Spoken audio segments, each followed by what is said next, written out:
nós vamos traduzir em números a concretização dessa decisão política de avançar com o SUSP, com o Sistema Único de Segurança Pública, constituindo de verdade, pela primeira vez na nossa história, um sistema nacional articulado, organizado e que consiga dar conta do crescimento da dimensão nacional e transnacional do crime organizado. Então, eu peço a gentileza de passar o primeiro número para que seja possível aquilatar o crescimento dos investimentos em segurança. O presidente Lula, em 2022, no ano pretérito, o Ministério da Justiça investiu, e aí eu uso o conceito que o senhor usa, de investimento e não de despesa, não de gasto, como o senhor repete sempre em relação à educação. Aqui nós investimos em pessoal, recursos humanos, material, nesse ano de 2023, 18 bilhões 785 milhões de reais em segurança pública. Não é aqui gastos do Ministério da Justiça. Nós recortamos aquilo que é de segurança pública, abrangendo PF, PRF, Polícia Penal Federal, Senad, todas as áreas, Senasp, claro, todas as áreas, e nós tivemos, portanto, um aumento de 13% em relação a 2022. A doação de bens, aí abrangendo viaturas, armas, equipamentos, também aumentou. Nós chegamos a 389 milhões de reais de bens repassados a estados e municípios, pela primeira vez, inclusive, com os municípios. Rondas escolares, patrulhas escolares, veículos para patrulhas Maria da Penha, que às vezes são mantidos pelos municípios, em articulação com outros ministérios, notadamente o Ministério das Mulheres. Esse resultado é muito expressivo, presidente, porque nós voltamos, no que se refere a crimes violentos, letais e intencionais, aos números do final do seu segundo governo. Nós tivemos o menor número de crimes violentos, letais e intencionais desde 2010. Portanto, pegando a trajetória, em 14 anos, nós temos o menor número de crimes violentos, letais e intencionais em 2023. Tenho certeza que com a gestão do ministro Lewandowski e a sua equipe, esse número vai cair ainda mais. É claro que 40 mil crimes violentos, letais e intencionais ainda é um patamar muito alto, muito além do que o Brasil deseja, do que nós desejamos.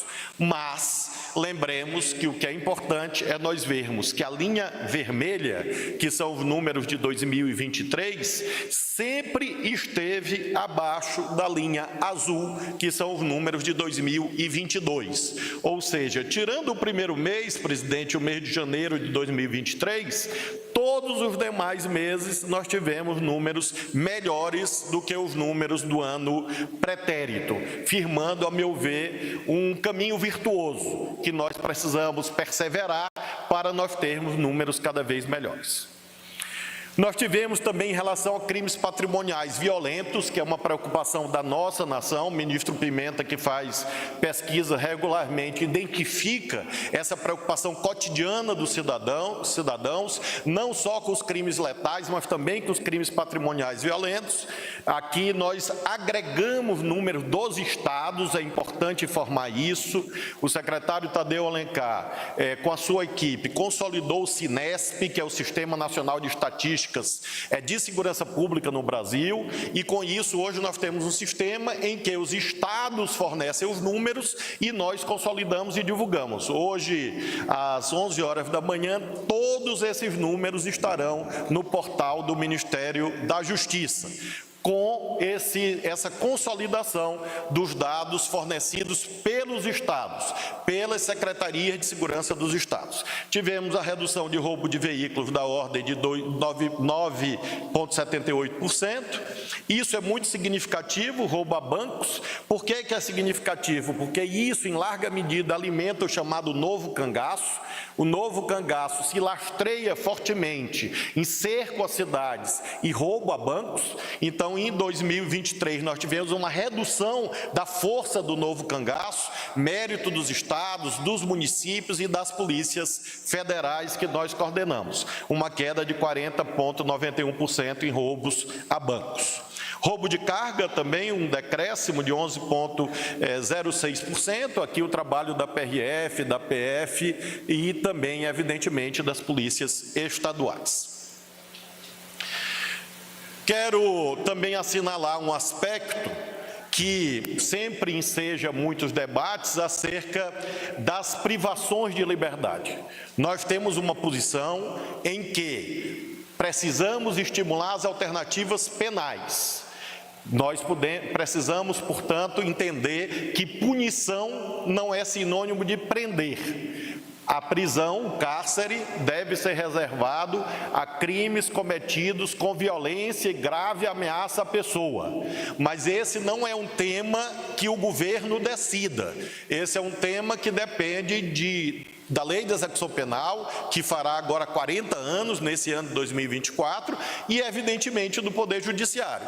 Eu estou vendo daqui o prédio do Supremo, quem sabe eu consiga lá ajudar na construção dessa política penitenciária mais eficiente. Não é leniente, não é negligente, é falsa a ideia que nós temos uma posição doutrinária que é fraca, que é tímida no combate ao crime organizado. Não, o que nós defendemos é o uso proporcional da força. O que nós defendemos é o uso moderado da força, em que crimes mais graves recebem uma resposta penal igualmente grave e crimes mais leves são respondidos por alternativas penais.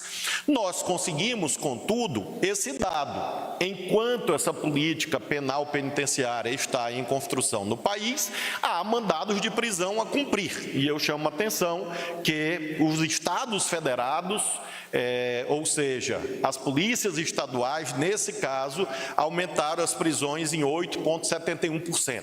Nós gostaríamos, evidentemente, no país ideal, que as prisões caíssem, mas nesse momento, óbvio, dada a conjuntura que o Brasil atravessa e o mundo em larga medida, nós temos esse crescimento dos mandados de prisão, que é um indicador de que as polícias estão funcionando melhor. Quero também frisar isto, porque isto é combate ao crime organizado, de verdade, a chamada descapitalização. Nós estamos aqui, ministro Múcio, apenas com os números de narcotráfico. Números de narcotráfico derivados da ação da PF e PRF. Lá em cima tem apreensão de bens e valores, Polícia Federal e Polícia Rodoviária Federal. Narcotráfico, imóveis, veículos, dinheiro em espécie, drogas.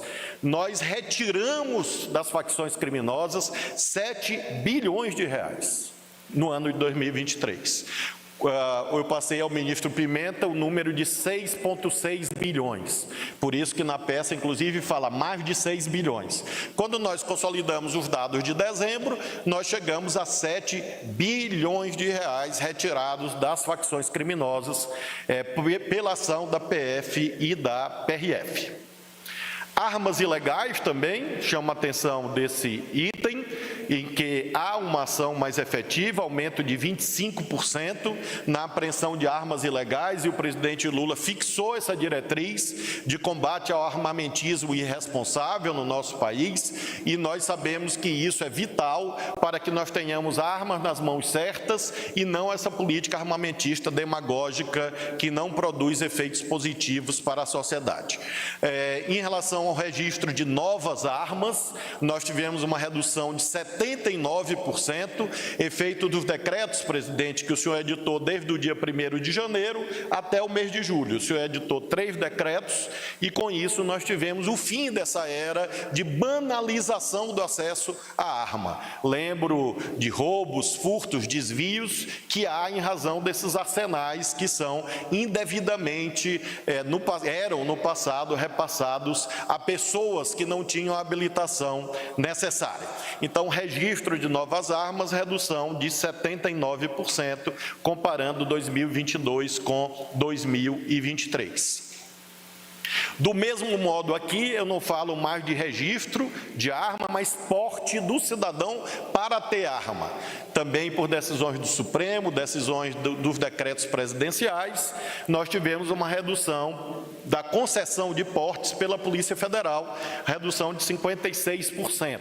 Então, é possível tecer um panorama em que nós temos a redução do armamentismo irresponsável e não temos crescimento das taxas de criminalidade violenta. Pelo contrário, rompendo definitivamente aquela suposta relação de causa e efeito em que mais armas, menos crimes. Nós mostramos que menos armas e menos crimes. Essa é a síntese desse panorama que nós apresentamos em 2023. Ontem eu com espanto, vi um atípico, anômalo relatório dizendo que a corrupção no Brasil tinha aumentado e afirmações bastante exóticas, inclusive, nesse estudo, e eu demonstro aqui que a Polícia Federal continua, sim, firmemente, todos os dias combatendo a corrupção. O que mudou é que nós pusemos fim à política de espetacularização do combate à corrupção, que é uma forma de corrupção. Quem usa a corrupção, combate à corrupção como bandeira política, é tão corrupto quanto o corrupto. E é essa mudança da espetacularização que nós fizemos, mas as operações aí estão. A título exemplificativo, operações da Polícia Federal, 227 operações relativas ao tema corrupção, desvio de dinheiro público, crimes envolvendo sistema financeiro e assim sucessivamente, 147 prisões, 2.091 mandados de busca e apreensão. E lembra, senhoras e senhores, que não se pode falar de prisões preventivas no momento atual como se falava quando eu era juiz há 20 anos atrás, porque a jurisprudência, o ministro Lewandowski conhece bem, adotou critérios cada vez mais restritivos em relação às prisões preventivas. E nós tivemos uma mudança do artigo 319 do Código de Processo Penal, estimulando as medidas cautelares diversas da prisão. Então, é preciso analisar as estatísticas com seriedade, para compreender que mudanças legais levam também à redução da banalização da prisão preventiva. E por isso que você tem muita busca e apreensão e menos prisões. Não é porque a Polícia Federal quer, é porque a lei e a jurisprudência mudaram em 2 décadas e isso determinou que não haja mais o encarceramento em massa. Na fase investigativa, e sim a adoção de outras medidas, a exemplo dos mandados de busca e apreensão. Nos relatórios que, doravante, o ministro Lewandowski vai receber, ele vai sempre notar que a Polícia Federal tem dias que executa 30 mandados de busca e apreensão e 2 mandados de prisão. E isso não está errado. Isso, na verdade, corresponde à orientação jurisprudencial e legislativa. 897 milhões em bens e valores apreendidos nessas operações policiais. Outro número que é muito importante, porque a Polícia Rodoviária Federal viveu momentos difíceis, todas as senhoras e senhores sabem, e chama a atenção, presidente, que a Polícia Rodoviária Federal voltou a ser uma polícia plenamente cidadã. Em 2022, a Polícia Rodoviária Federal, infelizmente, teve uma letalidade de 44 pessoas, cidadãs, 23,8, redução de 81%. Evidentemente, o ministro Lewandowski deseja, e eu também, e o diretor da PRF, Fernando, que esse número seja 0. Mas nós havemos de convir que uma redução de 81% mostra uma doutrina correta, protocolos corretos adotados na Polícia Rodoviária Federal.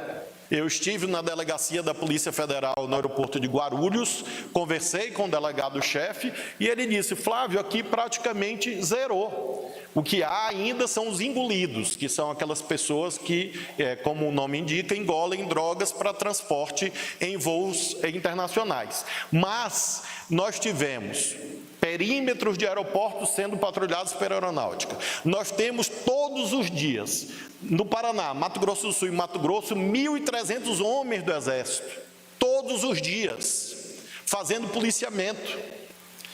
Lembro que a nossa Polícia Federal, que disse ontem, uma das melhores polícias do mundo, as nossas polícias federais, todas elas, estão entre as melhores do mundo. A Polícia Federal dispõe, presidente, de 12 mil homens. Se nós estivéssemos deslocando 1.300 todos os dias para a fronteira, isso é irreal. É irreal, esse efetivo não existe. E por isso que nós precisamos sempre trabalhar juntos, e eu quero novamente agradecer a essa colaboração. Vejam, não é uma GLO vulgarizada, mas é uma GLO tática, pontual, focada na logística do crime organizado. Claro que as senhoras e os senhores sabem que eu sou um defensor da manutenção desse modelo extraordinário à vista da força do crime organizado.